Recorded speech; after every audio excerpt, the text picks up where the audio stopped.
नवीन प्रकरणाला आपण सुरुवात करतो आहोत। महत्त्वाचं प्रकरण आहे संसद। संसदेचे दोन महत्त्वाचे सभागृह राज्यसभा आणि लोकसभा ही दोन हिंदी नावं आहेत। साधारणतः 1954 पर्यंत राज्यसभेला काउन्सिल ऑफ स्टेट असं नाव होतं आणि लोकसभेला हाऊस ऑफ पीपल असं नाव होतं। या इंग्रजी नावांचं रूपांतर हिंदी नावामध्ये करण्यात आलेलं आहे। संसदेचे दोन सभागृह राज्यसभा आणि लोकसभा यापैकी राज्यसभा घटक राज्य आणि केंद्रशासित प्रदेश यांचं प्रतिनिधित्व करणारं सभागृह आहे। राज्यसभेला वरिष्ठ सभागृह म्हणतात, द्वितीय सभागृह म्हणतात, स्थायी सभागृह असंही म्हणतात।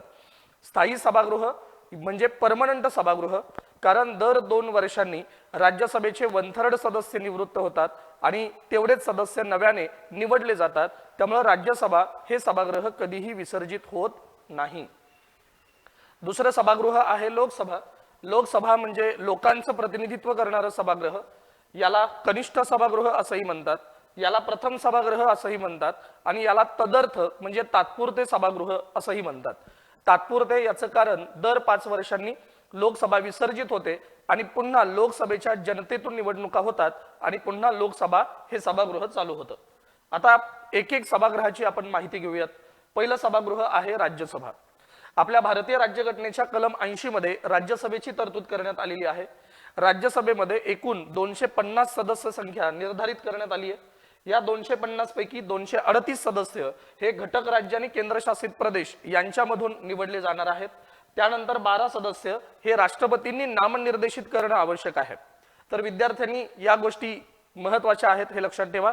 238 सदस्य घटक राज्य आणि केंद्रशासित प्रदेश आणि 12 सदस्य हे राष्ट्रपतींकडून नामनिर्देशित केले जातात। सध्याचा जर राज्यसभेचा विचार केला तर 245 सदस्य सध्या राज्यसभेमध्ये आहेत। 245 पैकी 229 सदस्य हे घटक राज्यांकडून आहेत, 4 सदस्य हे केंद्रशासित प्रदेशांकडून आहेत। ही आकडेवारी आहे जम्मू काश्मीर केंद्रशासित होण्यापूर्वीची, जेव्हा दिल्लीचे 3 आणि पुदुच्चेरीचे 1 असे सदस्य हे राज्यसभेवर निवडले जायचे आणि 12 सदस्य हे राष्ट्रपतींकडून नामनिर्देशित केले जातात। राज्यसभेवरची निवड पद्धत एकल संक्रमणीय प्रमाणशीर प्रतिनिधित्वाची पद्धत, या पद्धतीने राज्यसभेचे सदस्य निवडले जातात।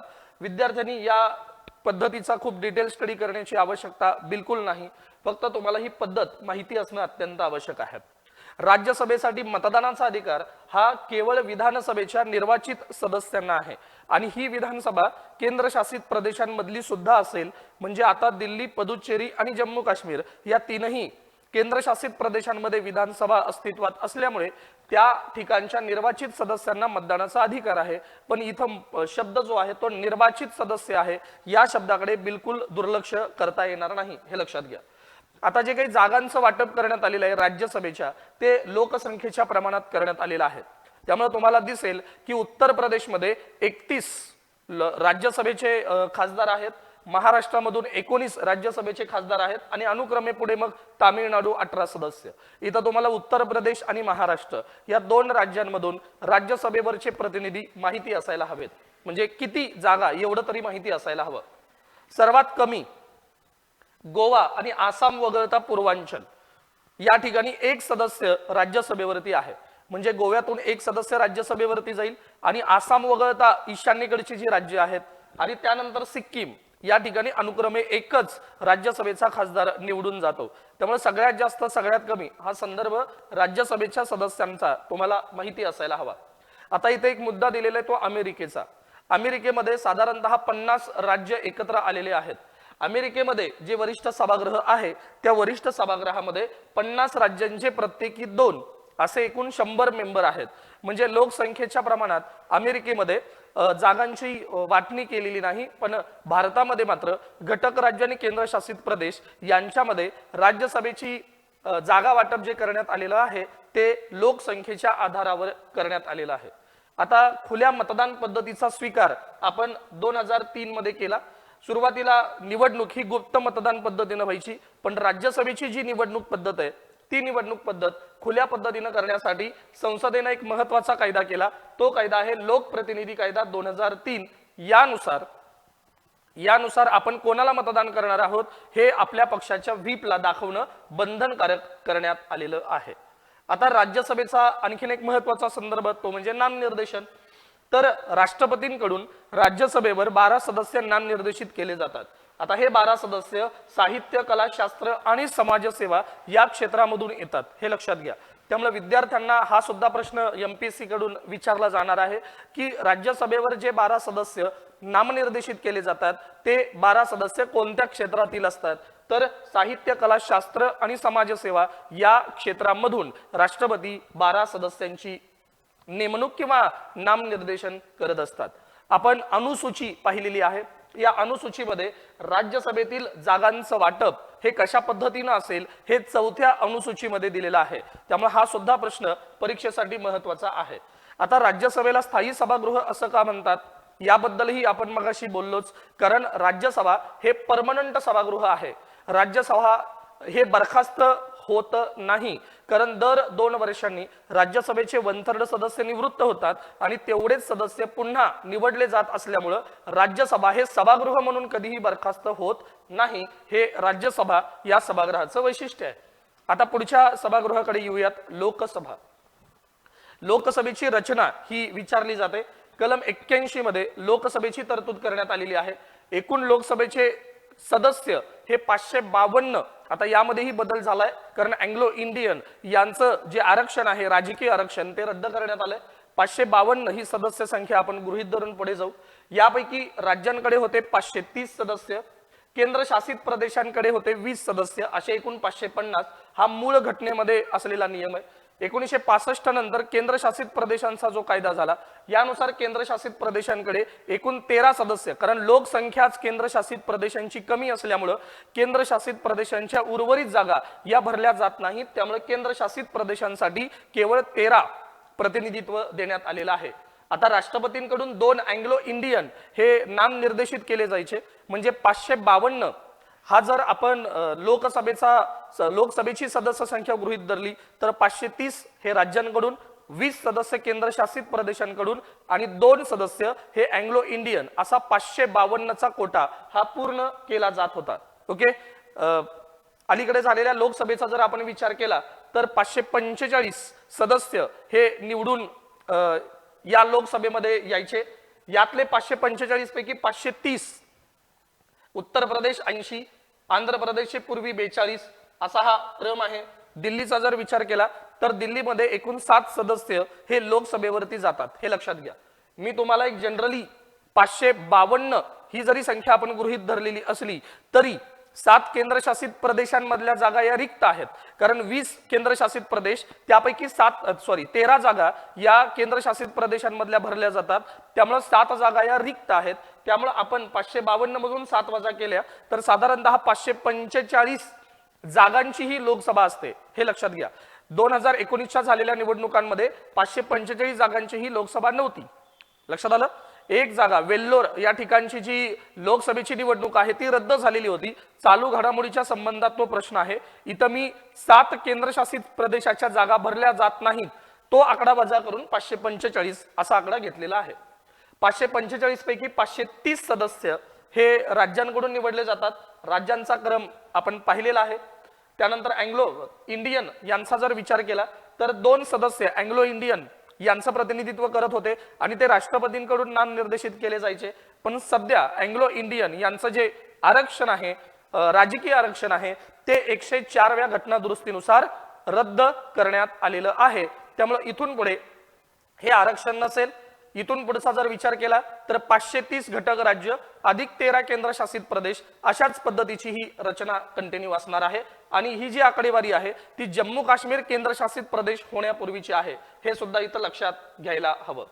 आता मतदानाचा जर विचार केला तर 18 वर्ष पूर्ण झालेल्या आणि मतदार यादीमध्ये नाव असलेल्या भारतीयाला मतदानाचा अधिकार हा देण्यात आलेला आहे। इथं एक महत्त्वाचा प्रश्न आहे की मतदानाचं वय आधी 21 वर्ष होतं, आता मतदानाचं वय 18 वर्ष करण्यात आलेलं आहे। तर 21 वर्ष मतदानाचं वय 18 वर्ष कधी झालं असाही प्रश्न आयोगाने विचारलाय। तर त्यासाठी एक महत्त्वाची घटना दुरुस्ती आहे, ती आहे 61वी घटना दुरुस्ती। या घटना दुरुस्तीने मतदाराचं वय 21 वर्षापेक्षा कमी करून 18 वर्ष करण्यात आलेलं आहे।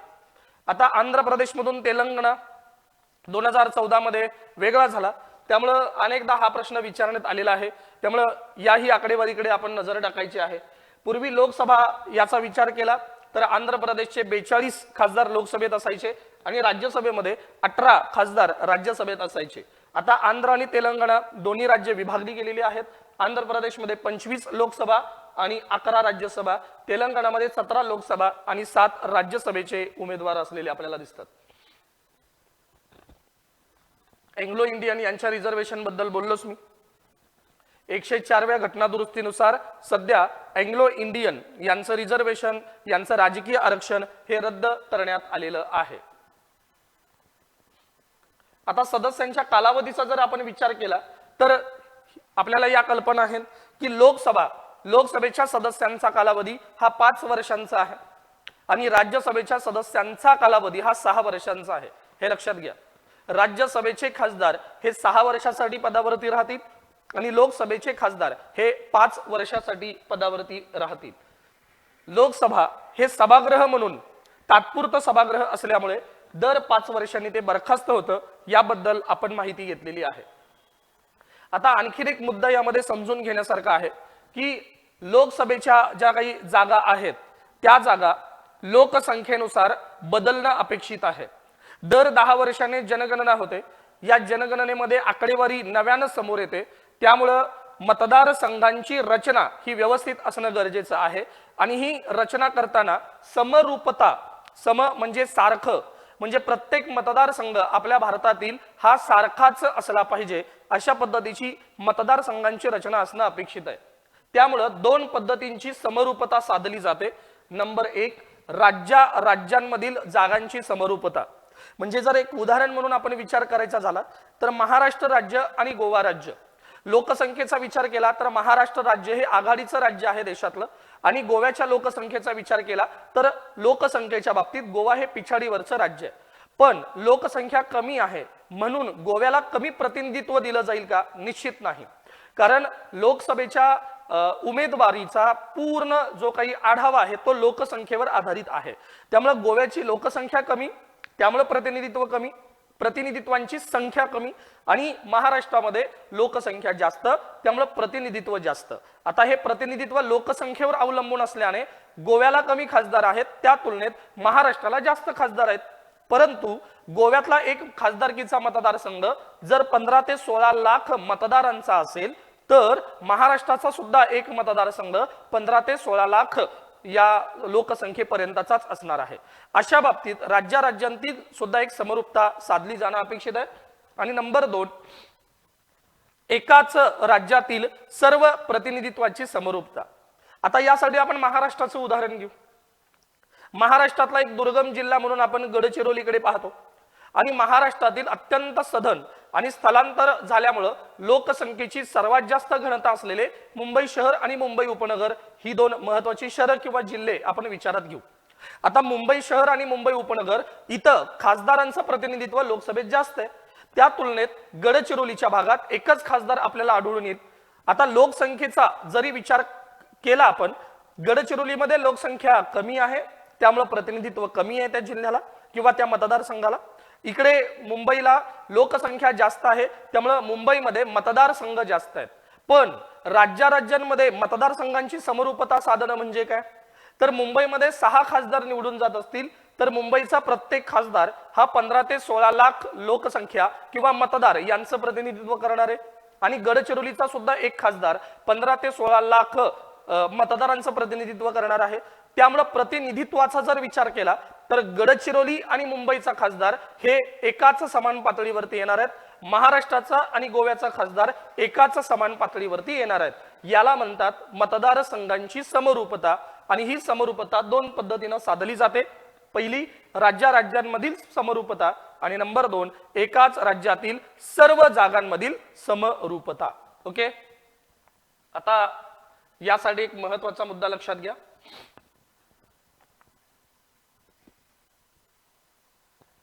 कलम 82 मध्ये एक महत्त्वाची तरतूद करण्यात आलेली आहे की 1 आणि 2. 1 म्हणजे काय आपण आताच पाहिलं, राज्यांमधील जागेची समरूपता आणि 2 म्हणजे काय, एकाच राज्यातील सर्व प्रतिनिधींची समरूपता. या दोघांमध्ये प्रत्येक जनगणनेनंतर बदल करण्यात येईल. असं कलमांमध्ये आपल्या सांगण्यात आलेलं आहे। यानुसार काही कायदे झाले, काही आयोग सुद्धा झाले। बऱ्याचदा हे प्रश्न विचारले गेले की कायदा कधी आणि आयोग कधी, त्यामुळे विद्यार्थ्यांनी हा चार्ट व्यवस्थित करणं अपेक्षित आहे। आता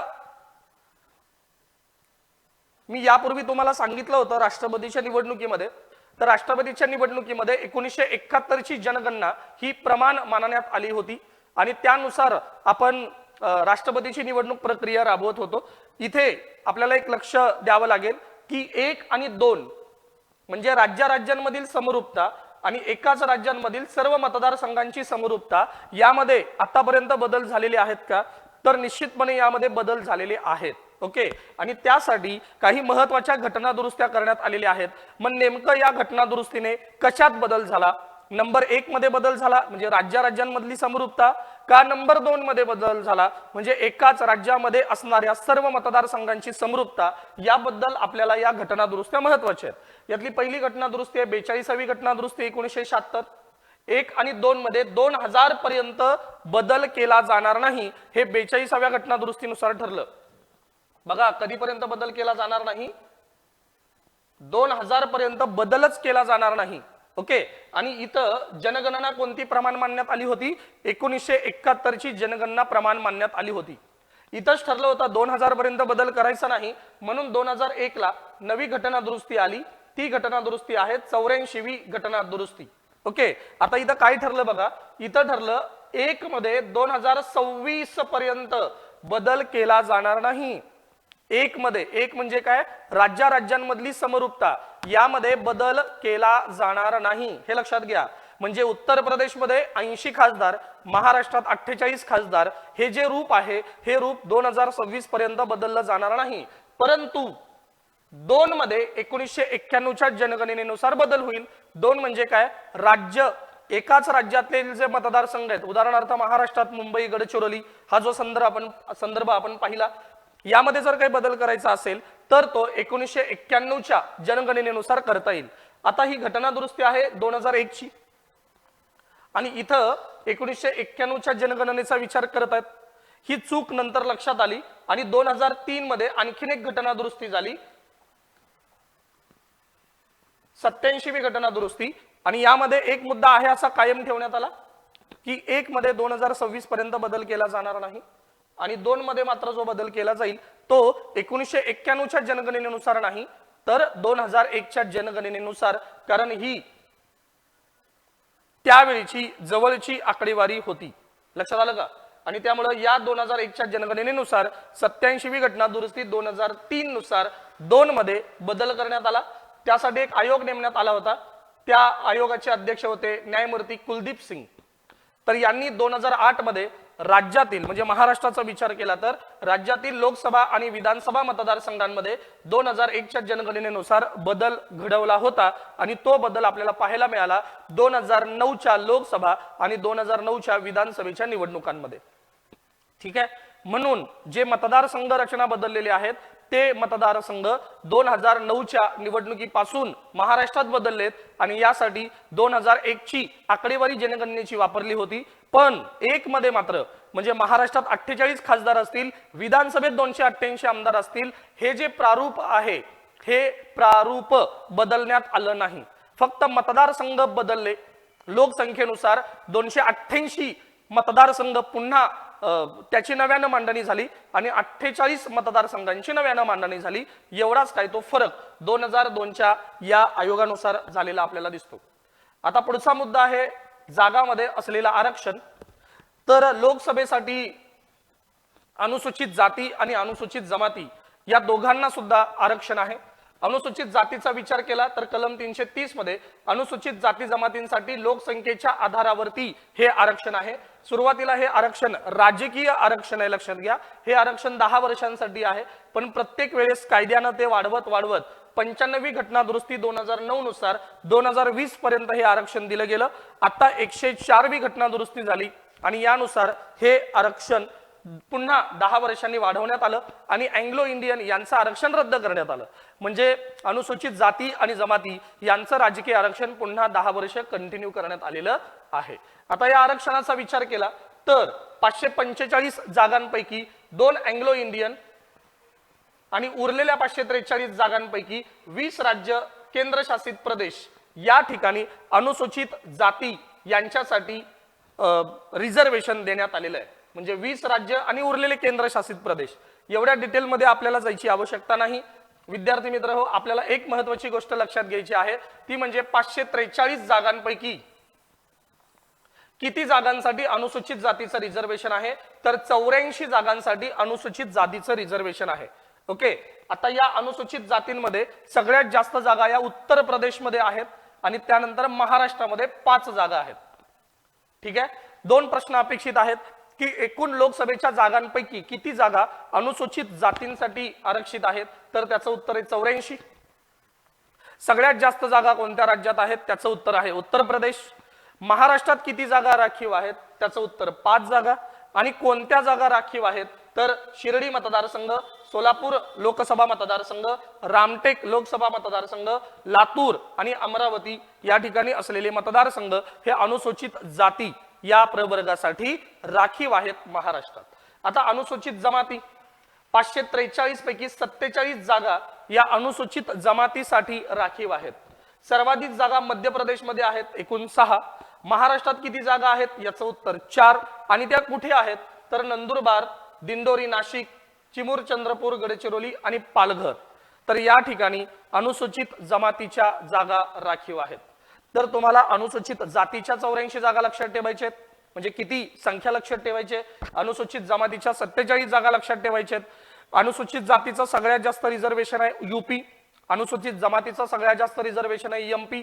हे सुद्धा 2 मुद्दे तुम्हाला लक्षात ठेवायचे आहेत. आणि त्यानंतर महाराष्ट्रात 5 जागा अनुसूचित जातीच्या कोणत्या आणि अनुसूचित जमातीच्या 4 जागा कोणत्या, हे सुद्धा तुम्हाला विश्लेषण माहिती असायला हवं. ठीक आहे, आता पुढच्या मुद्द्याकडे येऊयात. राज्यसभेचा कालावधी कसा आहे. मगाशीच आपण याबद्दल चर्चा केली की राज्यसभा हे स्थायी सभागृह आहे. 1/3 सदस्य दर 2 वर्षांनी निवृत्त होतात आणि तेवढेच सदस्य नव्याने निवडले जातात. मग ते पुनर्नेमणूक सुद्धा त्यांची होऊ शकते, हाही मुद्दा महत्वाचा आहे. सुरुवातीला सदस्यांचा कालावधी निश्चित नव्हता. तो निश्चित करण्याचा अधिकार हा संसदेला देण्यात आला, म्हणजे घटनात्मक अधिकार हा संसदेला आहे. संसदेने त्यासाठी कायदा केला आणि या कायद्यानुसार सदस्यांचा जो कालावधी आहे तो कालावधी 6 वर्ष करण्यात आला. ओके, आता लोकसभेचा जो कालावधी आहे तो लोकसभेचा कालावधी पहिल्या बैठकीपासून, म्हणजे लोकसभेच्या पहिल्या बैठकीपासून एकूण 5 वर्षांचा आहे, हे लक्षात घ्या. आता लोकसभेचा कालावधी एकदा बदलण्यात आला होता. 42वी घटना दुरुस्ती ही इंदिरा गांधी यांनी केली होती. या घटना दुरुस्तीचा जर विचार केला तर त्या घटना दुरुस्तीने एकूण 6 वर्ष अशी लोकसभेची मुदत वाढवली. पण नंतर मोरारजी देसाई यांनी 44वी घटना दुरुस्ती केली आणि यानुसार पुन्हा लोकसभेचा कालावधी आहे असा पूर्ववत 5 वर्षांचा करण्यात आला. म्हणजे लोकसभेचा सुद्धा कार्यकाळ हा बदलण्यात आलेला आहे, हे आपल्याला दिसून येतं. आणीबाणीच्या काळामध्ये लोकसभेचा कार्यकाळ हा एका वेळेला 1 वर्षाने वाढवता येतो. हा मुद्दा आणीबाणी या प्रकरणामध्ये आपण क्लासमध्ये खूप डिटेलमध्ये पाहिलेला होता. पुढे बघा, लोकसभा सदस्यांची पात्रता आणि राज्यसभा सदस्यांची पात्रता. लोकसभेसाठी तो भारताचा नागरिक असावा, पहिली पात्रता. आणि वयाचा जर विचार केला तर वयाची 25 वर्ष त्यांनी पूर्ण केलेली असावीत, ही सुद्धा पात्रता आहे. राज्यसभेसाठी वय 30 वर्ष पूर्ण असण्याची पात्रता आहे, हे लक्षात घ्या. आता एक मुद्दा महत्वाचा आहे परीक्षेसाठी, की पूर्वी राज्यसभेच्या निवडणुकीसाठी तो व्यक्ती ज्या राज्यातून निवडणूक लढवत आहे त्या राज्यातील मतदार असावा अशी अट होती. पण 2003 मध्ये ही अट काढून टाकण्यात आलेली आहे. म्हणजे महाराष्ट्राचा एखादा उमेदवार हा आसाम मधून राज्यसभेवर जाऊ शकतो, बिहार मधून राज्यसभेवर जाऊ शकतो आणि या उलट उत्तर प्रदेश मधील एखादा उमेदवार महाराष्ट्रातून राज्यसभेवर जाऊ शकतो. हे गरजेचं नाही की ती व्यक्ती त्या राज्याचा मतदार असली पाहिजे. कळतंय? त्यानंतर पुढचा मुद्दा आहे राजीनामा. राज्यसभेचे सदस्य आपला राजीनामा सभापतींकडे देतात. लोकसभेचे अध्यक्ष आपला राजीनामा लोकसभेच्या अध्यक्षांकडे देतात. राज्यसभेचे सभापती आणि लोकसभेचे अध्यक्ष या दोघांनाही आपण पीठासीन अधिकारी म्हणून ओळखतो. शपथ. संसदेच्या सदस्यांना शपथ राष्ट्रपती किंवा त्यांनी प्राधिकृत केलेला अधिकारी देत असतो. शक्यतो लोकसभेच्या सदस्यांना शपथ प्रो टेम अध्यक्ष देतात. प्रो टेम म्हणजे लोकसभेच्या पहिल्या बैठकीचे जे अध्यक्ष आहेत, तात्पुरते अध्यक्ष आहेत, त्यांच्याकडून या सदस्यांना शपथ दिली जाते. ठीक आहे.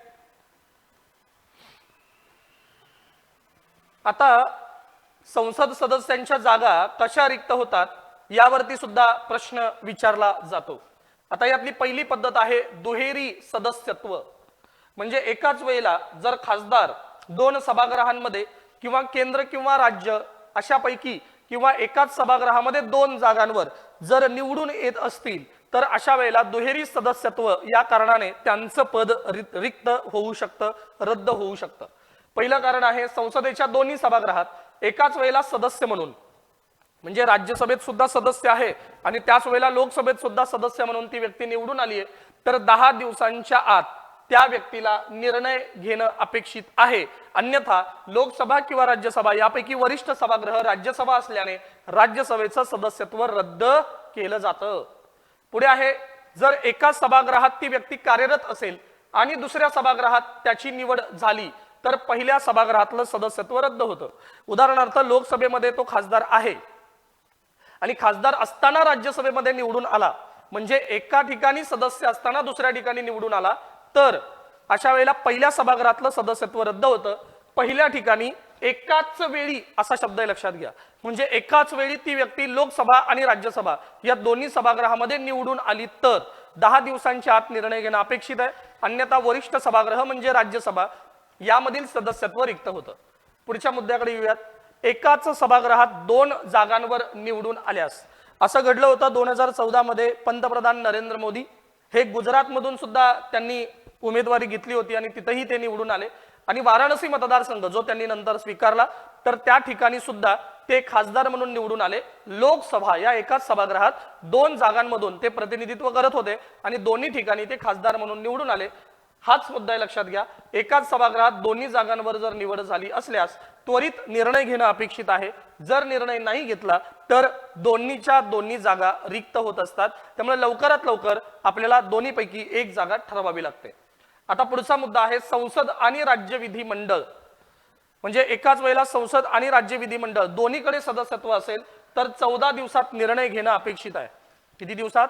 14 दिवसात निर्णय घेणं अपेक्षित आहे. अन्यथा संसदेचं पद रिक्त होतं आणि राज्याचं पद कंटिन्यू राहतं. ओके, म्हणजे दुहेरी सदस्यत्वामध्ये कोणतं पद रिक्त होतं, किती दिवसांची मुदत आहे, या दोन्ही गोष्टी परीक्षेसाठी अत्यंत महत्त्वाच्या आहेत.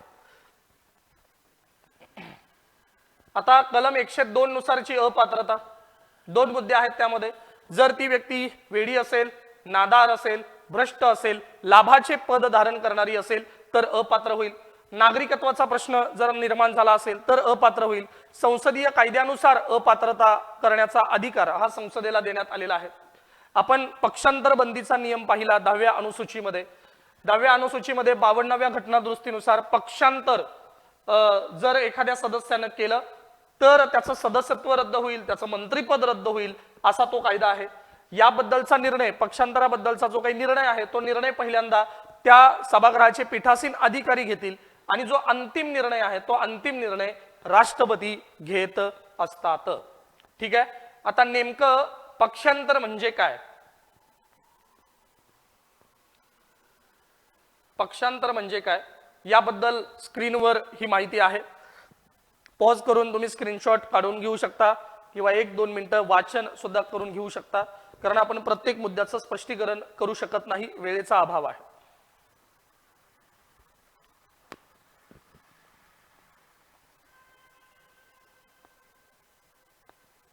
त्यानंतर संसद कायदा 1951. संसदेनं सुद्धा कायदा केला की संसदेचे सदस्य अपात्र कसे ठरू शकतात आणि या संसदेच्या कायद्यानुसार त्यांनी एक 6 मुद्दे यामध्ये मांडले की निवडणूक विषयक गुन्हा जर दाखल झाला तर अपात्रता, निवडणूक लेखे सादर जर त्यांनी केले नाहीत तर अपात्रता, शासनाचे 25% शेअर्स असलेल्या कंपनीत संचालक म्हणून काम करत असाल तर निवडणूक लढवण्यासाठी अपात्रता, जर शासनामध्ये एखादं टेंडर तुमच्या नावे असेल तर तुम्ही अपात्र आहात कारण तुम्ही लाभाच्या गोष्टी करत आहात असा त्याचा अर्थ होतो. इतर कारणांमध्ये हकालपट्टी, निवडणूक अवैध आहे म्हणून जर जाहीर झालं तर, दुसऱ्या पदावर तुमची निवड झाली तर, तुम्ही जर गैरहजर असाल खूप वेळ त्यालाही दिवसांची मर्यादा आहे, जर तुम्ही पदाचा राजीनामा दिला तर तुमचं पद रिक्त होऊ शकतं. ठीक आहे. आता यानंतरचा महत्वाचा मुद्दा येतो तो म्हणजे संसदेतले नेते. तर संसदेमध्ये अनेक पद आहेत आणि त्या पदांवर प्रश्न हा वारंवार विचारला गेलेला आहे। यामध्ये पहिलं पद आहे सभागृह नेता, त्यानंतरचं दुसरं पद आहे विरोधी पक्ष नेता, त्यानंतरचं तिसरं पद आहे पक्षप्रतोद किंवा व्हिप्स असं त्याला म्हटलं जातं। या व्हिप्स मध्ये आणखीन एक महत्वाचं पद येतं ते म्हणजे सरकारी चीफ व्हिप। ही महत्वाची पद आहेत, लक्षात घ्या, याकडे दुर्लक्ष करता येणार नाही। सभागृह नेता, राज्यसभा व लोकसभा या दोन्ही सभागृहांमध्ये हे पद असतं। सभागृह नेता या पदाची तरतूद घटनेत नाही, म्हणजे हे पद घटनात्मक नाही। या पदाची तरतूद संसदेच्या नियमांमध्ये आहे, कार्यपद्धती विषयक नियमांमध्ये आहे। पंतप्रधान ज्या सभागृहाचे सदस्य असतात त्या सभागृहाचे ते सभागृह नेता असतात आणि दुसऱ्या सभागृहाचा सभागृह नेता कोण हे ठरवण्याचा अधिकार पंतप्रधानांना असतो। शक्यतो एखाद्या मंत्र्याची नेमणूक ते सभागृह नेता म्हणून करत असतात। त्यानंतरचा मुद्दा आहे विरोधी पक्ष नेता। आता विरोधी पक्ष नेता म्हणजे कोण, तर सभागृहामध्ये किमान 110 मतं मिळवणारा पक्ष असावा आणि त्या पक्षाचा नेता हा विरोधी पक्ष म्हणून निवडला जातो। ठीक आहे, शक्यतो विरोधी बाकावरती एकत्रित युतीमध्ये जे पक्ष असतील तर त्यामध्ये सगळ्यात जास्त जागा निवडून येणाऱ्या पक्षाचा नेता हा विरोधी पक्ष नेता म्हणून काम करत असतो, हे लक्षात घ्या। मूळ घटनेमध्ये विरोधी पक्ष नेता या पदाची तरतूद नाही। साधारणतः 1969 मध्ये या पदाला मान्यता देण्यात आली आणि कायदा करून वैधानिक दर्जा त्याला देण्यात आला 1977। आता हा वैधानिक दर्जा देत असताना विरोधी पक्षनेता या पदासाठी कॅबिनेटचा सुद्धा दर्जा त्याला बहाल करण्यात आलेला आहे, हे सुद्धा विद्यार्थ्यांनी इथं नोट करणं गरजेचं आहे। पुढचा आहे व्हिप्स। आता व्हिप्स यासाठी ना घटनेत तरतूद आहे, ना कार्यपद्धती विषयक नियमांमध्ये तरतूद आहे, ना याला वैधानिक दर्जा देण्यात आलेला आहे। ओके, हे पद परंपरेनं किंवा संकेतानं निर्माण झालेलं आहे, हे लक्षात घ्या। त्यामुळे व्हिप साठी ना घटनात्मक तरतूद आहे, ना वैधानिक तरतूद आहे, ना कार्यपद्धती विषयक नियमांमध्ये याची काही तरतूद आहे, केवळ परंपरेनं निर्माण झालेलं हे पद आहे। आता व्हिप म्हणजे काय, तर सभागृहामध्ये वेगवेगळे पक्ष असतात आणि त्या पक्षांची काही विचारसरणी असते। एखाद्या कायद्याबद्दल पक्ष म्हणून त्यांची एक भूमिका असते किंवा एखाद्या महत्त्वाच्या प्रश्नाबद्दल पक्ष म्हणून त्यांचा एक विचार असतो। तर पक्ष म्हणून सामूहिक विचार प्रकट व्हावा यासाठी पक्षातील सर्व सदस्यांवर नियंत्रण ठेवणारा एक प्रमुख असतो त्या पक्षाचा, त्याला चीफ व्हिप म्हणून ओळखलं जातं, प्रमुख व्हिप म्हणून ओळखलं जातं आणि त्याला सहाय्य करण्यासाठी आणखीन काही व्हिप असतात। आता याचं एक उदाहरण द्यायचं झालं तर आपण महाराष्ट्राचं घेऊ शकतो। महाराष्ट्रामध्ये जर एखाद्या पक्षाचे एक 60 आमदार निवडून आलेत असं आपण गृहीत धरू, तर त्या 60 आमदारांवर नियंत्रण ठेवण्यासाठी एक महत्त्वाचा चीफ व्हिप असेल आणि या चीफ व्हिपला सहकार्य करण्यासाठी अन्य एक 3 ते 4 व्हिप निवडले जातील। आता या 3 ते 4 व्हिप आणि चीफ व्हिप हे काय करतील, आपल्या एकूण 55-56 आमदारांवर नियंत्रण ठेवतील। म्हणजे जर सभागृहामध्ये मतदान करायचं असेल पक्ष म्हणून, जर त्या मुद्द्याच्या नकारात्मक बाजूला आपल्याला मतदान करायचं असेल तर पक्ष म्हणून आपण पूर्ण सामूहिकरित्या त्या विचाराला सामोरं गेलं पाहिजे आणि त्यामुळं अशा पद्धतीनं मतदान करताना त्या आमदारांना, पक्षाच्या आमदारांना, त्या पक्षाच्या व्हिपला आपण कोणाला मतदान करत आहोत हे दाखवावं लागतं, हे लक्षात घ्या। त्यामुळे गुप्त मतदान पद्धत बंद झाली, मी राज्यसभेच्या संदर्भात सांगितलं होतं, आणि खुल्या मतदान पद्धतीचा स्वीकार झाला। राज्यसभेच्या ठिकाणी मतदान करताना आमदारांना आपल्या व्हिपना हे दाखवावं लागतं की आम्ही पक्ष संकेतानुसार, पक्षानं दिलेल्या निर्देशांनुसारच स्वतःचं मत दिलेलं आहे। हे कायदा करताना सुद्धा, कायद्याच्या बाजूने किंवा विरोधात मतदान करताना सुद्धा आमदारांना पक्षाच्या व्हिप याची जी आज्ञा आहे किंवा पक्षानं सांगितलेला जो आदेश आहे त्या आदेशानं काम करावं लागतं। जर या व्हिपने एखाद्या सदस्यावर नाराजी दाखवली, 15 दिवसापर्यंत जर ही नाराजी असली तर त्याचं रूपांतर पक्षांतरामध्ये सुद्धा होतं, स्वतःचं पद रिक्त होण्यापर्यंत जाऊ शकतं। एवढं महत्वाचं पद हे व्हिप आहे, हे लक्षात घ्या। आता या व्हिप मध्ये सरकारी चीफ व्हिप नावाचं एक पद आहे। इथं शब्द आहे सरकारी। सरकारी याचा अर्थ सत्ताधारी पक्षाचा चीफ व्हिप। सरकारी याचा अर्थ सत्ताधारी पक्षाचा चीफ व्हिप। जर लोकसभेचा विचार केला तर लोकसभेचा सरकारी चीफ व्हिप हा संसदीय कामकाज मंत्री असतो। संसदीय कामकाज मंत्र्याला लोकसभेतील सरकारी चीफ व्हिप असं म्हणतात आणि राज्यसभेतील जो सरकारी चीफ व्हिप असतो तो संसदीय कामगार कामकाज राज्यमंत्री असतो.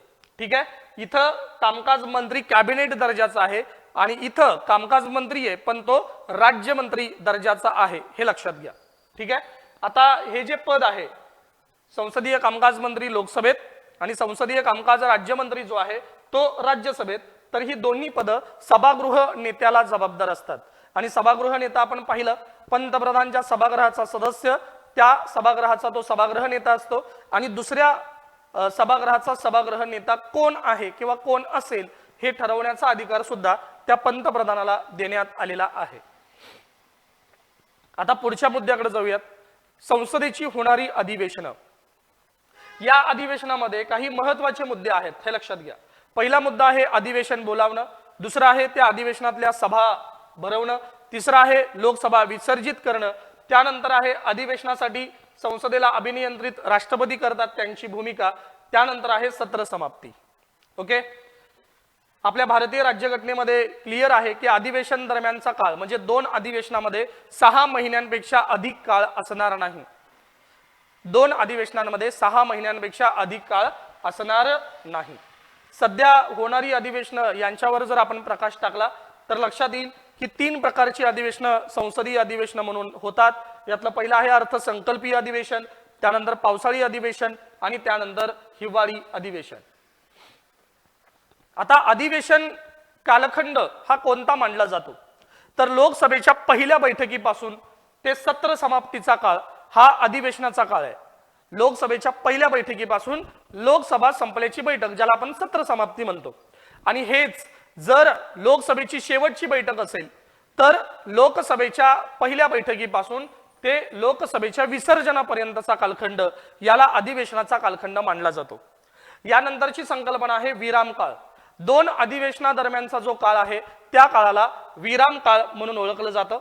बैठका या अधिवेशनामध्ये दिवसाच्या प्रत्येक सभेत साधारणतः 2 बैठका होतात. पहिली बैठक होते 11 ते 1 आणि दुसरी बैठक होते 2 ते 6. साधारणतः सोमवार ते शुक्रवार असा हा कालखंड आहे. आता यानंतरचा मुद्दा येतो तहकुबी आणि अनिश्चित काळासाठी तहकुबी. अत्यंत महत्वाचा मुद्दा आहे, स्क्रीनवर आहे, वाचून घेऊ शकता पॉज करून.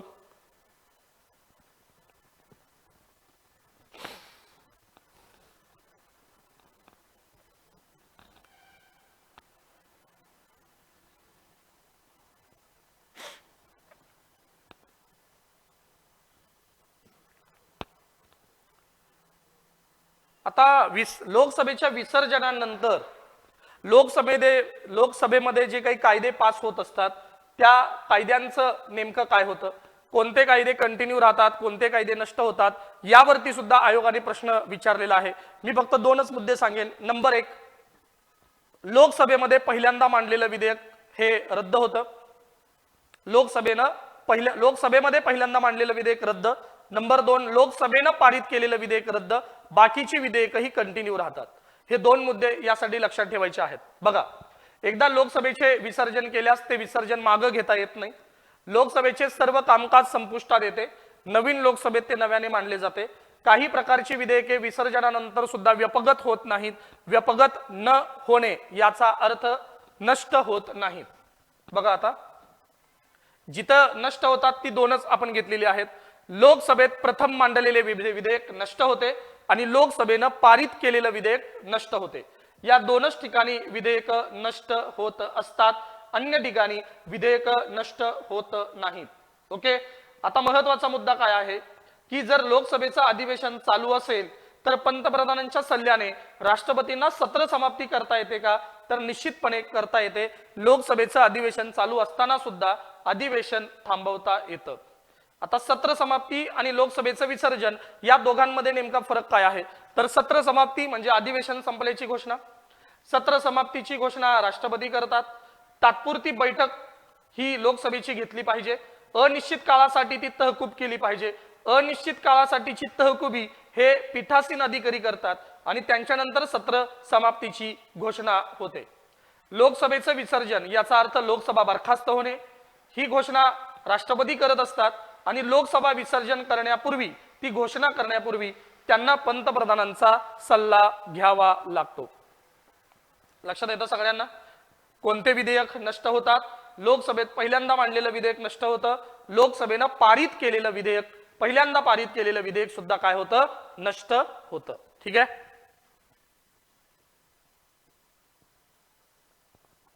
लेम डक अधिवेशन, लेम डक्स या सुद्धा ज्या संकल्पना आहेत त्या संकल्पना विद्यार्थ्यांनी व्यवस्थित करायच्या आहेत.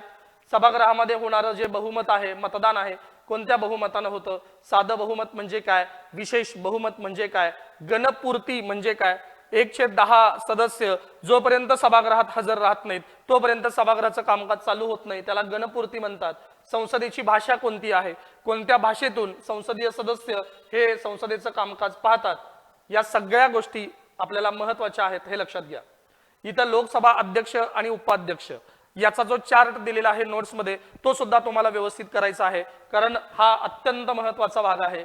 लोकसभेचे अध्यक्ष उपाध्यक्ष यांची निवड कशी केली जाते, लोकसभेचे अध्यक्ष यांचा कालावधी काय आहे, पदावरून दूर करण्याची पद्धत दोघांची कशी आहे, त्यांचं जे महत्वाचं कार्य आहे ते कार्य कोणतं आहे, लोकसभेचे अध्यक्ष कोणाला जबाबदार असतात, उपाध्यक्ष कोणाला जबाबदार असतात, शपथ ही त्यांना अध्यक्ष म्हणून घ्यावी लागते की घ्यावी लागत नाही, आणि त्यांना दिलं जाणारं वेतन, पदरिक्ततेच्या वेळेला त्यांना असणारा मतदानाचा अधिकार, त्यांना मतदानाचा अधिकार नेमका असतो कधी, सुरुवातीला असतो का नंतर पदरिक्ततेच्या वेळेलाच असतो, त्यांना पदरिक्ततेच्या वेळेला कामकाजात भाग घेता येतो का, त्यांना भाषण करता येतं का, स्वतःचं मत मांडता येतं का, असे अनेक प्रश्न हे अध्यक्ष आणि उपाध्यक्ष या दोघांच्या संदर्भामध्ये विचारलेले आहेत.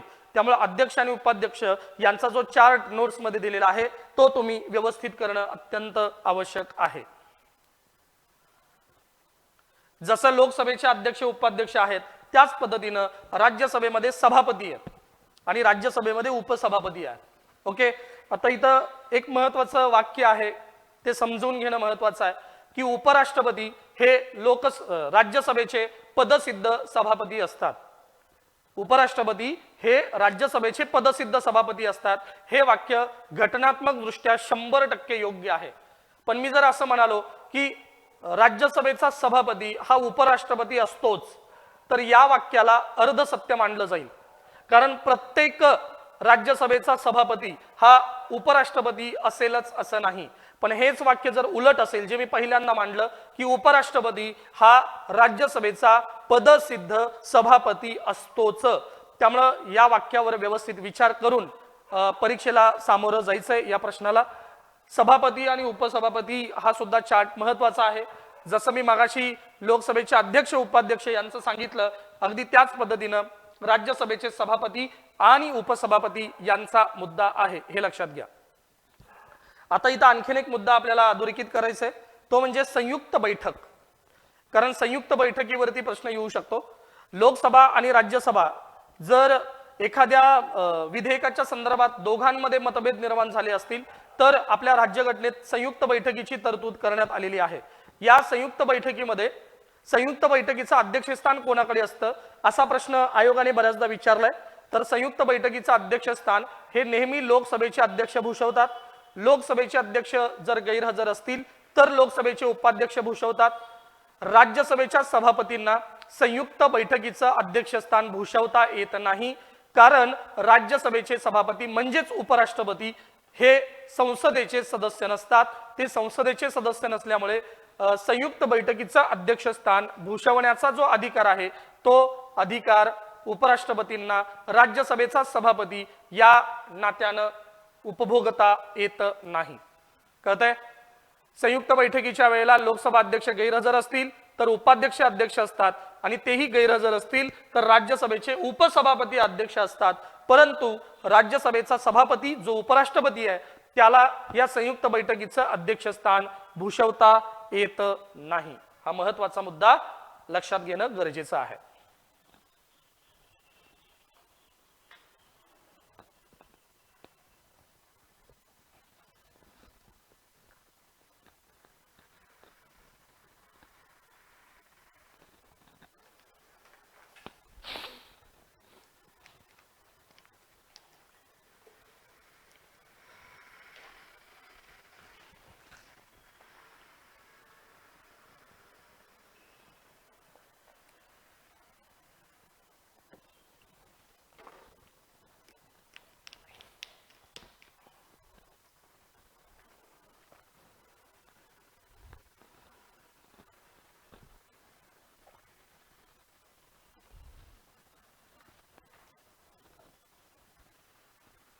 यानंतर संसदीय कामकाज आपण पाहणार आहोत। या संसदीय कामकाजामध्ये प्रश्नकाळ, या प्रश्नकाळामध्ये तारांकित प्रश्न, अतारांकित प्रश्न आणि अल्पसूचना प्रश्न विचारले जातात। त्यानंतर शून्यकाळ असतो, त्यानंतर प्रस्ताव असतो। प्रस्तावाचे प्रकार आहेत महत्त्वपूर्ण प्रस्ताव, पर्यायी प्रस्ताव, पूरक प्रस्ताव। पूरक प्रस्तावाचे सुद्धा 3 उपघटक आहेत, अनुषंगिक पूरक, जागा घेणारा पूरक आणि सुधारणा करणारा पूरक। त्यानंतर स्थगन प्रस्ताव आहे, कटौती आहे, कटौतीमध्ये साधारण कटौती आहे, घटकनिहाय आहे, गिलोटिन आहे आणि कांगारू कटौती सुद्धा आहे। त्यानंतर विशेषाधिकार प्रस्ताव आहे, ध्यानाकर्षण प्रस्ताव आहे, अविश्वासाचा ठराव आहे, निंदा प्रस्ताव आहे। यामध्ये अविश्वासाचा ठराव, स्थगन प्रस्ताव, फक्त हायलाइट करा महत्त्वाचे मुद्दे जे प्रश्न विचारलेले आहेत। प्रश्न काळावरती प्रश्न आलेला आहे, शून्य काळावरती प्रश्न आलेला आहे, स्थगन प्रस्तावावर प्रश्न आहे, कटौती प्रस्तावावर प्रश्न आहे, त्यानंतर अविश्वासाचा ठराव, निंदा प्रस्ताव यावरती प्रश्न आलेला आहे, धन्यवाद प्रस्तावावरती प्रश्न आलेला आहे। त्यामुळे विद्यार्थ्यांनी जे प्रस्ताव मी तुम्हाला सांगितलेले आहेत ते व्यवस्थित त्याचं वाचन तुम्ही करणार आहात, व्यवस्थित तेवढे मुद्दे पहिल्यांदा क्लिअर करणार आहात। मी परत एकदा रिपीट करतो यासाठी, प्रश्नकाळ, त्यानंतर शून्यकाळ, त्यानंतर स्थगन प्रस्ताव, त्यानंतर कटौती प्रस्ताव, त्यानंतर अविश्वासाचा ठराव, निंदा प्रस्ताव, धन्यवाद प्रस्तावावरती सुद्धा प्रश्न आहे। ओके, जे प्रस्ताव मी सांगितलेले आहेत आणि अन्य प्रस्तावांचं जर काही डिटेल वाचन करायचं असेल तर नोट्स मध्ये आपण अतिशय तपशील त्या प्रत्येक प्रस्तावाचा दिलेला आहे। याबद्दल आपण आत्ता या रिव्हिजन बॅच मध्ये एवढं बोलणार नाही आहोत। अविश्वासाचा ठराव, निंदा प्रस्ताव या दोघांमध्ये फरक काय हे चार्ट निहाय आपण दिलेलं आहे, तुम्ही त्याचं वाचन करू शकता आणि त्या पद्धतीने तुम्ही समजून घेण्याचा प्रयत्न करू शकता। आता पुढच्या एका मुद्द्याकडे येऊयात। संसदेमध्ये ज्या विधेयकाची निर्मिती होते त्या विधेयकाचे नेमके प्रकार काय आहेत? तर विधेयकाचे साधारणतः 2 प्रकार पडतात। पहिला प्रकार आहे सरकारी विधेयक आणि दुसरा प्रकार आहे खाजगी विधेयक। सरकारी विधेयक म्हणजे काय आणि खाजगी विधेयक म्हणजे काय? सरकारी विधेयक हे मंत्री मांडत असतो म्हणून त्याला सरकारी विधेयक म्हणतात। सरकारी विधेयक म्हणजे सत्ताधारी पक्षाची धोरणं प्रदर्शित करणे। सरकारी विधेयक संमत होणं अपेक्षित आहे, सोपं आहे, कारण सत्ताधारी पक्षाच्या मंत्र्यांना ते मांडलेलं असतं। याची पूर्व नोटीस 7 दिवस आधी द्यावी लागते।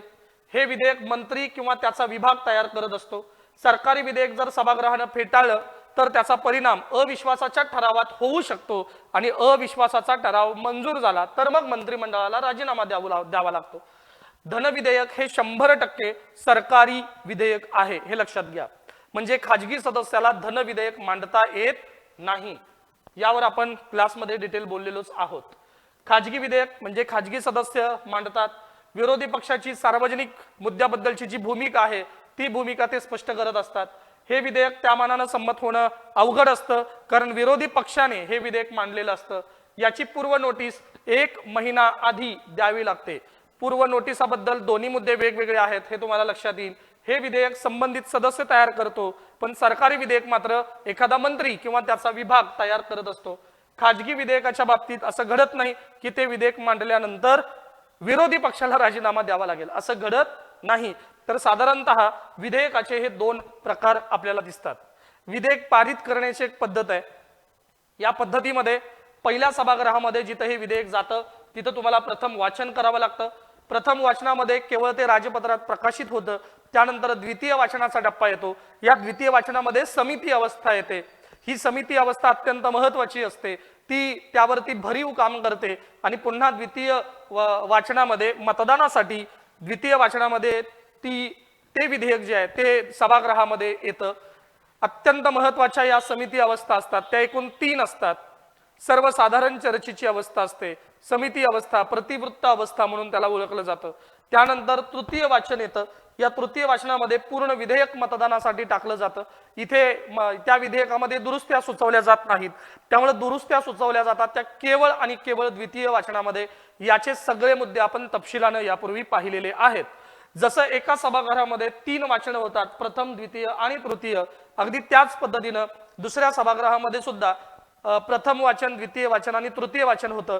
यापैकी प्रथम वाचन इतकं सशक्त नसतं दुसऱ्या सभागृहामध्ये, कारण केवळ प्रथम वाचनामध्ये आपण राजपत्रामध्ये ते विधेयक प्रकाशित करत असतो, त्यामुळे दुसऱ्या सभागृहातलं द्वितीय वाचन हे अत्यंत सकस मानलं जातं, तिथं सुद्धा समिती अवस्था येते, त्यामुळं त्या विधेयकावर सखोल चर्चा होते, दुरुस्त्या सुचवल्या जातात आणि तिसऱ्या वाचनामध्ये त्यावर मतदान सुद्धा होतं। दुसऱ्या सभागृहाला अधिकार कोणता आहे?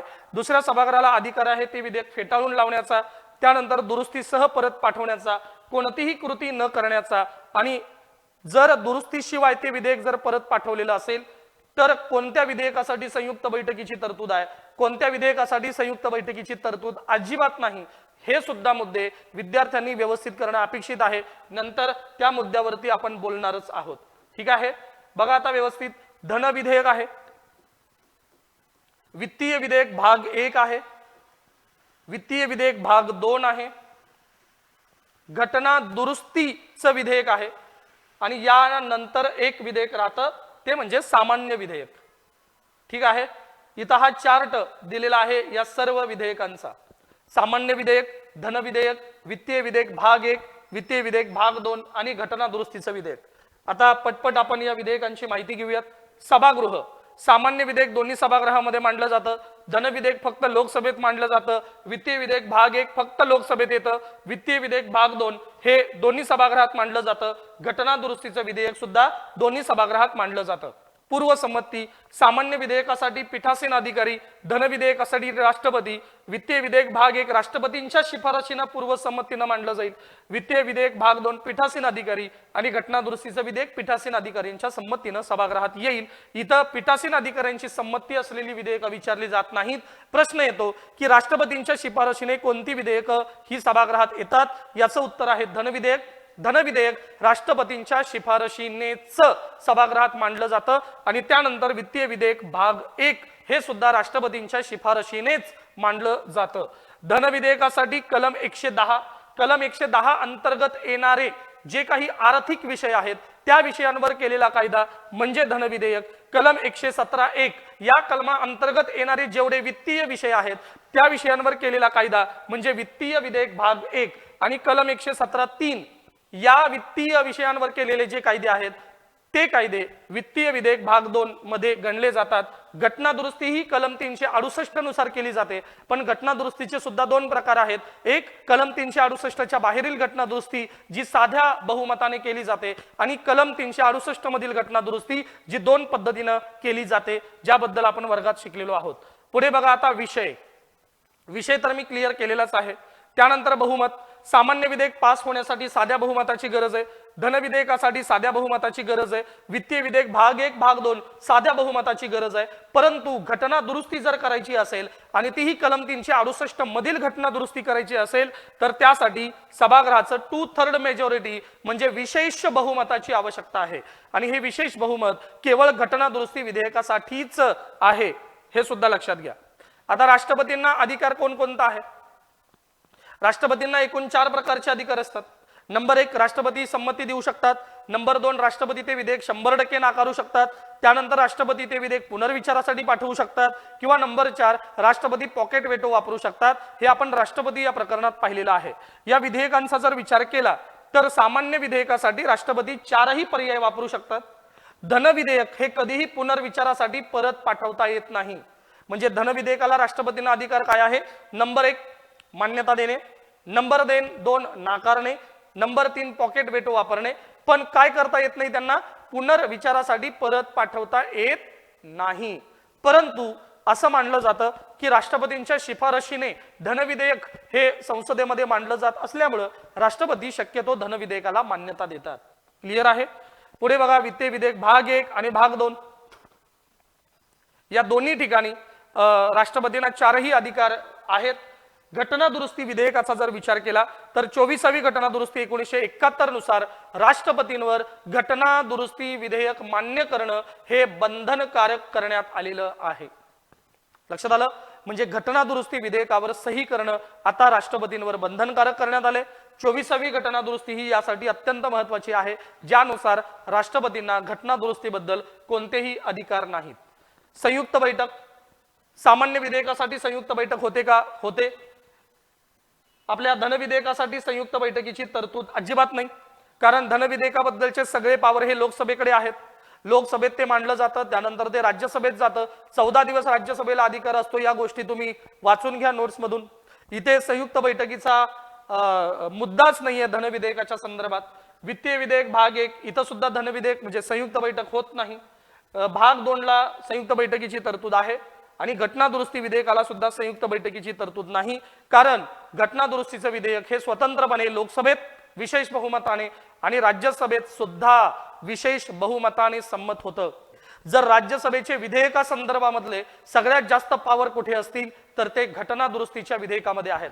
म्हणजे लोकसभेमध्ये एखाद्या पक्षाची सत्ता आली, राक्षसी बहुमत जरी त्याला मिळालेलं असलं तरी राज्यसभा जोपर्यंत लोकसभेला विरोध करत राहील घटना दुरुस्तीबद्दल, तोपर्यंत घटनेमध्ये बदल करणं हे अवघड आहे, हे लक्षात घ्या. आणि जरी घटनेमध्ये राज्यसभा लोकसभा दोघांनी मिळून बदल केला तर सुप्रीम कोर्टाचा निर्णय आहे 1973च्या केशवानंद भारती खटल्यामध्ये सुप्रीम कोर्टाने एक निर्णय दिलाय की येणाऱ्या काळामध्ये संसद कायदा करू शकतं का, करू शकतं, घटनेत बदल करू शकतं का, करू शकतं, परंतु भारतीय राज्यघटनेचा जो मूळ गाभा आहे त्या मूळ गाभ्यामध्ये संसदेला कधीही बदल करता येत नाही. आणि त्यानंतरच्या सुप्रीम कोर्टाच्या अनेक निकालामध्ये सुप्रीम कोर्टाने नेमका मूलभूत गाभा काय आहे भारतीय राज्यघटनेचा हे अधोरेखित करण्याचा प्रयत्न वारंवार केलेला दिसतो. त्यामुळे घटना दुरुस्तीसाठी संयुक्त बैठकीची इथं तरतूद नाही, हे लक्षात घेणं अपेक्षित आहे.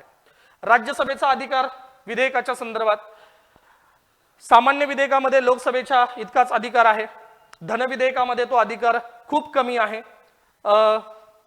त्यानंतर वित्तीय विधेयक भाग 1 भाग 2 या ठिकाणी अधिकार आहे. राज्यसभेला सुद्धा अधिकार देण्यात आला आहे घटना दुरुस्तीच्या विधेयका संदर्भात. इकडे बघा, सरकारी विधेयक आणि खाजगी विधेयक. सामान्य विधेयक हे सदस्य मंत्री दोघेही मांडू शकतात. त्यानंतर धनविधेयक हे फक्त मंत्री मांडू शकतात. वित्तीय विधेयक भाग 1 हे मंत्री मांडू शकतात फक्त. वित्तीय विधेयक भाग 2 खाजगी सदस्य मंत्री दोघे मांडू शकतात. आणि घटना दुरुस्तीचं विधेयक हे सदस्य पण मांडू शकतो आणि मंत्री सुद्धा मांडू शकतो.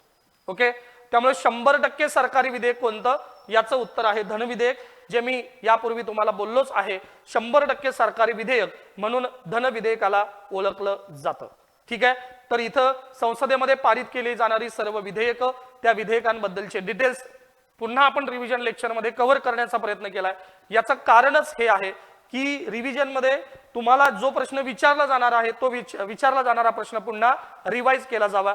अन्य मुद्दे वाचून घ्या असं मी तुम्हाला सांगतोय, कारण तेवढे डिटेल्स देणं इथं शक्य नाही. संयुक्त बैठकींचा मुद्दा मी सांगितला होता की साधारणतः 3 वेळेला आतापर्यंत संयुक्त बैठका घेण्यात आल्या होत्या. संयुक्त बैठकीची तरतूद ही कोणाकडून घेतली असा प्रश्न विचारला जाईल. संयुक्त बैठकीचं कलम विचारलं जाईल. संयुक्त बैठकीचं अध्यक्षस्थान कोणाकडे असतं विचारलं जाईल. कोणाकडे कधीच नसतं हे सुद्धा विचारलं जाईल. आणि संयुक्त बैठका आतापर्यंत किती वेळा संसदेच्या झाल्या आणि त्या कोणत्या कारणासाठी झाल्या हे सुद्धा परीक्षेला विचारलं जाईल. त्यामुळे इथं पॉज करून हे 3 संयुक्त बैठकींची कारणं वाचून घ्यावीत.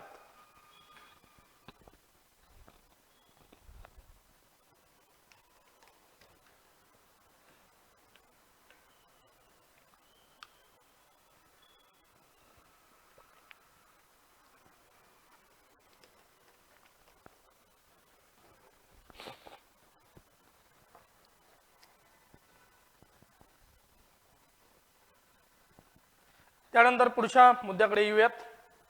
संसदीय समित्या. संसदीय समित्यांचे महत्त्वाचे 2 प्रकार आहेत. एक स्थायी समिती जी परमनंट आहे संसदेमध्ये काम करणारी, आणि दुसरी तदर्थ म्हणजे तात्पुरती समिती. ही स्थायी समिती दरवर्षी निर्माण केली जाते, वर्षभर कार्यरत राहते, पुन्हा निर्माण केली जाते. तदर्थ समिती ही तात्पुरती असते, म्हणजे त्याचं काम झालं की ती नष्ट होते. ओके, आता एक उदाहरणच द्यायचं झालं तर आपल्याला असं देता येईल की जर समजा एखादा घोटाळा पुढे आलाय, आदर्श घोटाळा आला होता, त्यावेळेला संसदेनं त्या घोटाळ्याची चौकशी करण्यासाठी एक कमिटी नेमली, तर त्या कमिटीला तदर्थ समिती म्हणता येईल. त्या कमिटीने चौकशी पूर्ण केली आणि स्वतःचा रिपोर्ट हा पार्लमेंटला सादर केला, त्यांचं काम संपलं, तर ती कमिटी रद्द झाली, ती कमिटी कंटिन्यू राहणार नाही. त्यामुळे तदर्थ समिती ही चौकशी समिती असते किंवा सल्लागार समिती असते, परंतु स्थायी समित्या या संसदेला मार्गदर्शन करण्यासाठी किंवा संसदेला मदत करण्यासाठी असतात.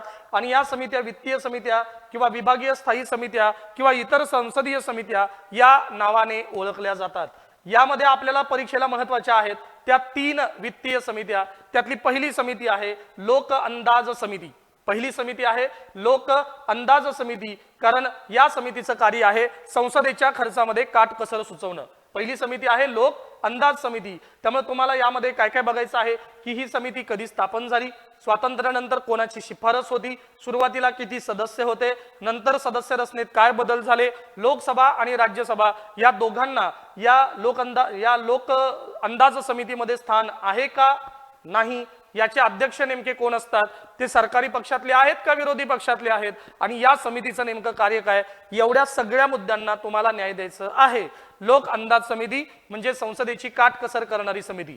पुढची समिती आहे लोकलेखा समिती। लोकलेखा समितीचा संबंध हा कॅगशी आहे, कारण कॅगनं जो रिपोर्ट दिलेला आहे तो रिपोर्ट चेक करणं हे लोकलेखा समितीचं काम आहे। त्यामुळे बऱ्याचदा हा प्रश्न विचारण्यात आलाय की लोकलेखा समितीचं काम काय, तर कॅगचा अहवाल तपासणे। इथं सुद्धा अपेक्षित काय काय आहे, लोकलेखा समिती म्हणजे नेमकं काय, नंबर 2 त्याची सुरुवात भारतामध्ये कधी झाली, स्वातंत्र्यानंतर सदस्य संख्या काय, त्या सदस्य संख्येत बदल झाला का, त्यानंतर अध्यक्ष निवड कशी होते, लोकसभा आणि राज्यसभा यांना प्रतिनिधित्व देण्यात आलेलं आहे का, सत्ताधारी पक्ष विरोधी पक्ष यांना प्रतिनिधित्व देण्यात आलेलं आहे का, अध्यक्षाबद्दल कोणती आणखीन एक परंपरा निर्माण झालेली आहे का, या सगळ्या मुद्द्यांना इथं प्रश्नांकित केलेला आपल्याला दिसेल। आणि यानंतरचा तिसरा महत्वाचा मुद्दा आहे तो म्हणजे सार्वजनिक उपक्रम समिती। भारताला स्वातंत्र्य मिळाल्यानंतर अनेक सार्वजनिक उपक्रम आपण हाती घेतले। पंडित जवाहरलाल नेहरू यांचं धोरणच होतं की सार्वजनिक उपक्रमांच्या माध्यमातून देशाचा पायाभूत विकास करणं, आणि यासाठी जो पैसा आपल्या देशाचा खर्च झाला त्या सर्व सार्वजनिक उपक्रमांचे अहवाल व्यवस्थित तपासणे आणि त्या सार्वजनिक खर्चांवर जो अतिरिक्त खर्च होतो उपक्रमांवर त्यावरती नियंत्रण आणणे, त्यावरती देखरेख ठेवणे ही एक महत्त्वाची जबाबदारी सार्वजनिक उपक्रम समिती पार पडत होती। तर या सार्वजनिक उपक्रम समितीबद्दल सुद्धा प्रश्न हेच अपेक्षित आहेत। याची सुरुवात कधी झाली, स्वातंत्र्यानंतर सदस्य संख्या त्यात काय बदल झाला का, लोकसभा राज्यसभा प्रतिनिधित्व कसं आहे, अध्यक्ष नेमके कोण आहेत, सत्ताधारी पक्ष आणि विरोधी पक्ष यांमधले सदस्य हे या उपक्रम समितीत असतात का, तर तुम्हाला या सर्व मुद्द्यांना न्याय द्यायचा आहे। 3च वित्तीय समित्या महत्त्वाच्या करायच्या आहेत, लोक अंदाज समिती, नंबर 2 लोकलेखा समिती आणि नंबर 3 सार्वजनिक उपक्रम समिती। त्यानंतर बऱ्याच विभागीय स्थायी समिती आहेत, इथं त्यांची नावं पण आहेत, पण मी तुम्हाला असं सांगेन की तुम्हाला इतर समित्या करण्याची आवश्यकता नाही। राज्यसेवा मुख्य परीक्षा किंवा अगदी ASO मेन्स जिथं राज्यघटना हे अतिशय प्रमाण विषय मांडला जातो त्या ठिकाणी इतर समित्या करणं अपेक्षित आहे। तुम्ही पूर्व परीक्षा देत आहात त्यामुळे एवढ्या डिटेलमध्ये विभागीय स्थायी समित्या करण्याची आवश्यकता नाही। पण मी आवर्जून उल्लेख करेन की तुम्ही सर्वांनी पहिल्या ज्या 3 वित्तीय समित्या आहेत त्या 3 वित्तीय समित्या अत्यंत व्यवस्थित करणं अपेक्षित आहे।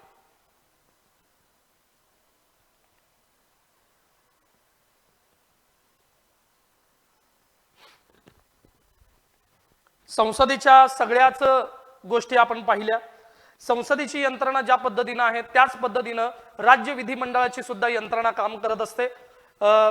संसदेमध्ये लोकसभा आहे, राज्यामध्ये विधानसभा आहे, संसदेमध्ये राज्यसभा वरिष्ठ सभागृह आहे, तर राज्य विधिमंडळामध्ये काही राज्यांमध्ये विधान परिषद अस्तित्वात आहे। त्यामुळे आपल्याला जो भाग संसद या प्रकरणात नाही पण राज्य विधिमंडळामध्ये महत्त्वाचा आहे तेवढाच भाग आपण पाहत जायचा आहे। विधानसभा कलम 168, विधानसभेला प्रथम सभागृह म्हणतात, कनिष्ठ सभागृह म्हणतात, हे तदर्थ सभागृह आहे, कारण लोकसभेप्रमाणे दर 5 वर्षांनी ते विसर्जित होतं आणि दर 5 वर्षांनी पुन्हा विधानसभा स्थापित सुद्धा होतं। सध्या 28 घटक राज्य आहेत आणि 3 केंद्रशासित प्रदेश आहेत ज्या ठिकाणी विधानसभा अस्तित्वात आहे। ओके, आता ही जी आकडेवारी आहे ती जम्मू काश्मीर विभाजित होण्यापूर्वीची आकडेवारी 29 आणि 2। आता घटक राज्यांची संख्या झाली 28, म्हणजे 28 घटक राज्यांमध्ये विधानसभा आहेत आणि 3 केंद्रशासित प्रदेश दिल्ली, पुदुच्चेरी आणि जम्मू काश्मीर या ठिकाणी विधानसभा आहेत। त्यानंतर आहे विधान परिषद 169 कलम, वरिष्ठ सभागृह म्हणतात, द्वितीय सभागृह म्हणतात, स्थायी सभागृह म्हणतात। विधान परिषद नष्ट करणे किंवा निर्माण करणे हा जो अधिकार आहे हा अधिकार संसदेला देण्यात आलेला आहे। ओके, फक्त काय आहे की एखाद्या राज्यामध्ये विधान परिषद निर्माण करताना किंवा नष्ट करताना त्या राज्याची जी विधानसभा आहे त्या विधानसभेचे विशेष बहुमत यासाठी आवश्यक असतं। म्हणजे विधानसभा बहुमताद्वारे ठरवेल की विधान परिषद हवी की विधान परिषद नको, परंतु एक मुद्दा लक्षात घ्या, विधानसभेचं जे मत आहे ते मत संसदेवर बिलकुल बंधनकारक नाही. ओके, फक्त विधानसभेचा विचार घेतला जातो, पण एखाद्या राज्यामध्ये विधान परिषद निर्माण करायची किंवा ती नष्ट करायची हा पूर्ण अधिकार संसदेला देण्यात आलेला आहे. जर एकूण विधान परिषदेचा विचार केला तर जम्मू काश्मीर राज्य असताना तिथं विधान परिषद अस्तित्वात होतं. उत्तर प्रदेश, बिहार, महाराष्ट्र, कर्नाटक, आंध्र प्रदेश, तेलंगणा, जम्मू काश्मीर 2019 मध्ये जम्मू काश्मीर मधली विधान परिषद ही नष्ट झाली. आता केंद्रशासित प्रदेश आहे जम्मू काश्मीर, तिथं केवळ विधानसभा अस्तित्वात आहे. जम्मू काश्मीर मध्ये विधान परिषद अस्तित्वात नाही. लक्षात येतं सगळ्यांना, विधान परिषद जम्मू काश्मीर मध्ये अस्तित्वात नाही. 2019 नंतर विधान परिषद जम्मू काश्मीर मधलं नष्ट झाली. त्यामुळे विधान परिषद कुठे कुठे आहे? महाराष्ट्र, कर्नाटक, उत्तर प्रदेश, बिहार, आंध्र प्रदेश आणि तेलंगणा. तुम्हाला विधान परिषद सदस्य संख्या सुद्धा विचारतील. उत्तर प्रदेश 100, महाराष्ट्र 75, बिहार 75, जम्मू काश्मीर रद्द 75, कर्नाटक, आंध्र प्रदेश 58, तेलंगणा 40 अशी विधान परिषदेची सदस्य संख्या आहे. महाराष्ट्राची विधान परिषदेची सदस्य संख्या तुम्हाला विचारली जाईल.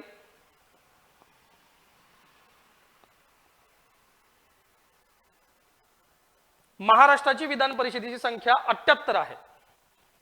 पुन्हा एकदा विधान परिषदेची सदस्य संख्या बघा, उत्तर प्रदेशची 100 आहे, महाराष्ट्राची 78, बिहार 75, कर्नाटक 75, आंध्र प्रदेश 58 आणि तेलंगणा 40. या ठिकाणी लक्षात ठेवायची सदस्य संख्या ती महाराष्ट्राची, इथं थोडंसं टायपिंग एरर आहे, 75 असा आकडा आहे, परंतु महाराष्ट्राची विधान परिषदेची सदस्य संख्या आहे 78.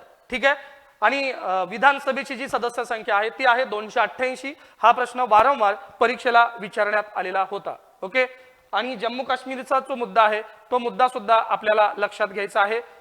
विधान परिषदेची जी संख्या आहे ती संख्या किमान 40, विधानसभेच्या 103 एवढी तरी असावी अशा पद्धतीनं घटनात्मक तरतूद करण्यात आलेली आहे. महाराष्ट्राचा विचार करता महाराष्ट्रामधली सदस्य संख्या आहे 78, विधानसभेचे सदस्य, त्यानंतर पदवीधर मतदारसंघातले, त्यानंतर स्थानिक स्वराज्य संस्थांकडून, राज्यपालांकडून नामनिर्देशित आणि शिक्षकांकडून निवडले जाणारे असे एकूण 78 सदस्य हे विधान परिषदेवर निवडले जातात. आता इथं हा मुद्दा दिलेलाच आहे की विधान परिषदेवरती जे मेंबर निवडले जातात महाराष्ट्रात ते कशा पद्धतीनं निवडले जातात. हा चार्ट आपण सगळ्यांनी व्यवस्थित वाचून घ्या, पॉज करा व्हिडिओ. तुम्हाला जाणवेल की विधान परिषदेत एकूण निर्वाचित सदस्य हे 506 आहेत, नामनिर्देशित सदस्य हे 106 आहेत. नामनिर्देशन राज्यपालांकडून होतं. या निर्वाचित 506 सदस्यांपैकी विधानसभेकडून 1/3 सदस्य निवडले जातात, स्थानिक स्वराज्य संस्थांकडून 1/3 निवडले जातात, पदवीधर मतदारसंघाकडून 112 निवडले जातात आणि शिक्षक मतदारसंघाकडून 112 निवडले जातात. ठीक आहे. त्यामुळं नामनिर्देशित सदस्य जे आहेत ते साधारणतः 12 आहेत आपल्या विधान परिषदेमध्ये जे राज्यपालांकडून निवडले जातात. हाही मुद्दा आपल्याला लक्षात घ्यायचा आहे. एकूण महाराष्ट्राच्या 78 सदस्यांपैकी कशा पद्धतीने सदस्य निवड होते त्यासाठी हा चार्ट परीक्षेला विचारला जातो. जर विधानसभेचा विचार केला तर विधानसभेची सदस्य संख्या ही राज्याच्या लोकसंख्येच्या प्रमाणे असते. ती 60 ते 500 या दरम्यान असावी अशा पद्धतीचा घटनात्मक संकेत आहे. जर आपण विचार केला राज्यनिहाय तर उत्तर प्रदेश 403 जागा आहेत, सगळ्यात जास्त जागा. पश्चिम बंगाल 294. इतर राज्य करण्याची आवश्यकता नाही. इथं तुम्हाला करायचं आहे ते फक्त महाराष्ट्र. सगळ्यात जास्त 403 उत्तर प्रदेश आणि सगळ्यात महाराष्ट्राच्या ज्या जागा आहेत त्या आहेत 288. हे दोन मुद्दे आपल्याला विधानसभेच्या संदर्भामध्ये अत्यंत महत्त्वाचे आहेत. ठीक आहे. तर विद्यार्थी मित्र हो, आपण संसद आणि राज्य विधिमंडळामधले जे महत्त्वाचे मुद्दे आहेत त्या सर्व महत्त्वाच्या मुद्द्यांचा संदर्भ या टॉपिक मध्ये घेतलेला आहे. लोकसभा, राज्यसभा, विधानसभा, विधान परिषद या सगळ्या मुद्द्यांना आपण क्लिअर केलेलं आहे. ठीक आहे. आणखीन एक मुद्दा परीक्षेला विचारला जातो की जो खास करून कंबाईंड लेवलला विचारला गेला. केंद्र सूची, राज्य सूची आणि समवर्ती सूची या सूचींमधले विषय कोणते आहेत. आपण लेक्चरमध्ये हे मुद्दे अतिशय डिटेलपणे पाहिलेले आहेत. जे कोणी पहिल्यांदा हे व्हिडिओ बघतायत त्यांना एक महत्त्वाची सूचना, आणि ज्यांनी अजून हा सराव केला नाही त्यांना एक महत्त्वाची सूचना की प्रिव्हियस इयर क्वेश्चन पेपर मध्ये संघ सूची, राज्य सूची आणि समवर्ती सूची यामध्ये समाविष्ट असणारे काही विषय हे विचारण्यात आलेले आहेत, तर तेवढाच या विषयांचा तुम्हाला अभ्यास करायचा आहे, कारण अनेक विषय यामध्ये डिटेलमध्ये दिलेले आहेत, एवढ्या डिटेलमध्ये जायची आवश्यकता नाही. ठीक आहे, तर आता आपण संसद आणि राज्य विधिमंडळ या सगळ्या गोष्टी अतिशय डिटेलमध्ये पाहिलेल्या आहेत. त्यानंतर आपण पुढच्या टॉपिककडे वळणार आहोत.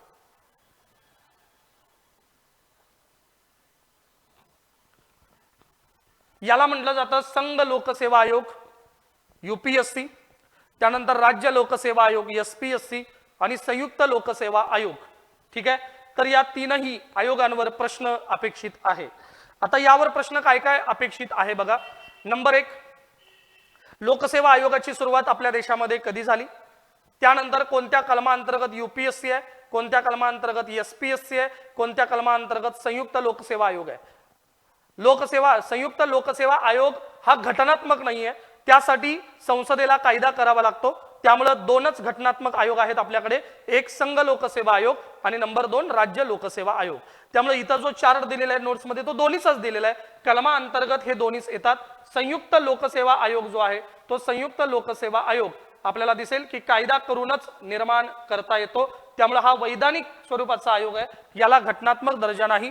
नोट्स मध्ये सगळे मुद्दे डिटेल दिलेले आहेत. तर लोकसेवा आयोग, केंद्रीय आणि राज्य लोकसेवा आयोग यामध्ये तुम्हाला कोणकोणते मुद्दे करायचे आहेत, फक्त या मुद्द्यांवर आपण प्रकाश टाकूयात. पहिला मुद्दा आपल्याला इथं अपेक्षित आहे की कलम. नंबर 2, तरतूद कोणत्या कलमामध्ये आहे. नंबर 3, रचना कशी आहे. त्यानंतर नेमणुकीचा अधिकार कोणाला आहे, सदस्य संख्या कोण ठरवतात, पात्रता काय आहे, सेवा शर्ती काय आहे, अध्यक्षपद कोणाकडे असतं, अध्यक्ष सदस्य यांचा कार्यकाळ किती वर्षांचा आहे, राजीनामा, पदावरून दूर करण्याची पद्धत काय आहे, पुनर्नेमणुकीसाठी हे पात्र आहेत का, यांचा अहवाल ते कोणाकडे सादर करतात, या आयोगाचा जो काही प्रस्तावित खर्च आहे तो खर्च कुठून केला जातो, या आयोगाची भूमिका ही केवळ निवड करण्याची आहे की नेमणूक करण्याची आहे, इथं सेवांचं वर्गीकरण कसं केलं जातं, केंद्रीय सतर्कता आयोग जसा स्थापन आहे तसा राज्य सतर्कता आयोग आहे का, यांचं महत्वाचं कार्य काय आहे, या सगळ्या बाबी परीक्षेला विचारल्या जातात. आणि त्यानंतर महत्वाचं आहे संयुक्त लोकसेवा आयोग, म्हणजे 2 राज्य ज्यावेळेला वेगळे होतात त्यावेळेला, म्हणजे पंजाब हरियाणा वेगळा झाल्यानंतर आपण संयुक्त लोकसेवा आयोगाची तरतूद त्या 2 राज्यांसाठी केली होती. तर अशा पद्धतीने जर परिस्थिती निर्माण झाली तर 2 राज्यांसाठी संयुक्त लोकसेवा आयोगाची नेमणूक केली जाते. तर मग त्याचं स्वरूप काय आहे हे सुद्धा विद्यार्थी मित्र हो परीक्षेला विचारलं जातं. त्यामुळे तुम्ही या प्रकरणामध्ये सुद्धा व्यवस्थित हे सगळे मुद्दे तुम्ही कव्हर केले पाहिजेत. हे प्रकरण अत्यंत सोपं आहे, त्यामुळे याच्या स्पष्टीकरणाकडे मी अधिक जाणार नाही. ठीक आहे, तर संयुक्त लोकसेवा आयोग, केंद्रीय लोकसेवा आयोग आणि राज्य लोकसेवा आयोग यामधले आपण चर्चा केलेले मुद्दे ते व्यवस्थित तुम्ही सगळ्यांनी वाचून घ्यायचे आणि प्रिव्हियस इयर क्वेश्चन पेपर फक्त सोडवायचा. एवढेच मुद्दे या प्रकरणामध्ये आपल्याला अपेक्षित आहेत. ठीक आहे.